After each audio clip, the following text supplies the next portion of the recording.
ہوئے تم دوست جس کے دشمن اس کا آسماں کیوں ہو۔ آج ڈیووس میں ورلڈ اکنامک فورم کے دوران یورپی رہنماؤں کے دلوں کی کیفیت ٹرمپ کے لیے ایسی ہی ہوگی۔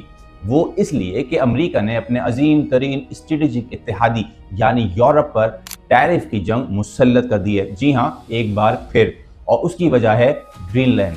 یورپ کے 7 بڑے ممالک جیسے Germany, France, Denmark, Norway, Sweden, Finland, Netherlands اور برطانیہ پر امریکہ کی طرف سے 1 فروری سے 10% ٹیرف عائد کر دیا جائے گا، اور اگر 1 جون تک یہ ممالک گرین لینڈ کو امریکی تحویل میں نہیں دیتے تو یہ ٹیرف 25% تک بڑھا دیا جائے گا۔ جولائی 2025 میں بڑی پس و پیش کے بعد امریکہ اور یورپ کے درمیان 15% ٹیرف پر اتفاق ہوا تھا۔ اگر ٹرمپ گرین لینڈ تنازع کی بنیاد پر ٹیرف نافذ کرتے ہیں تو ان 7 یورپی ممالک اور برطانیہ پر فروری سے مجموعی ٹیرف 25% ہو جائے گا، اور اگر معاملات حل نہ ہوئے تو جون تک مجموعی ٹیرف 40% تک پہنچ جائے گا، سوائے اس کے کہ ٹرمپ اپنا ارادہ بدل دیں۔ ڈونلڈ ٹرمپ نے یورپ کو مشورہ دیا ہے کہ یورپینز یوکرین کی فکر کریں اور گرین لینڈ کو مجھ پہ چھوڑ دیں۔ ان سے پوچھا گیا کہ کیا امریکہ گرین لینڈ پر زبردستی قبضہ کر لے گا؟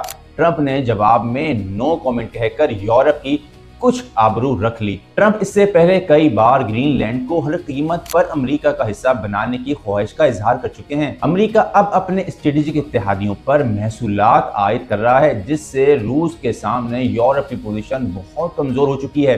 امریکہ اور یورپ ٹرانس اٹلانٹک ٹریڈ کے تحت 1600 ارب یوروز کا تجارتی حجم بھی رکھتے ہیں۔ اصل میں یہ یورپین ممالک ہی تھے جو یوکرین کو نیٹو کا حصہ بنانے پر بضد تھے۔ یوکرین کو نیٹو کا حصہ بنانے اور وہاں نیٹو کی ملٹری انسٹالیشنز کے معاملات کی وجہ سے ہی یوکرین اور روس میں جنگ چھڑی۔ یہ جنگ یورپی معیشت کو نچوڑ رہی ہے، کیونکہ اب یورپ امریکہ سے مہنگی ترین تیل و گیس خریدنے پر مجبور ہو چکا ہے۔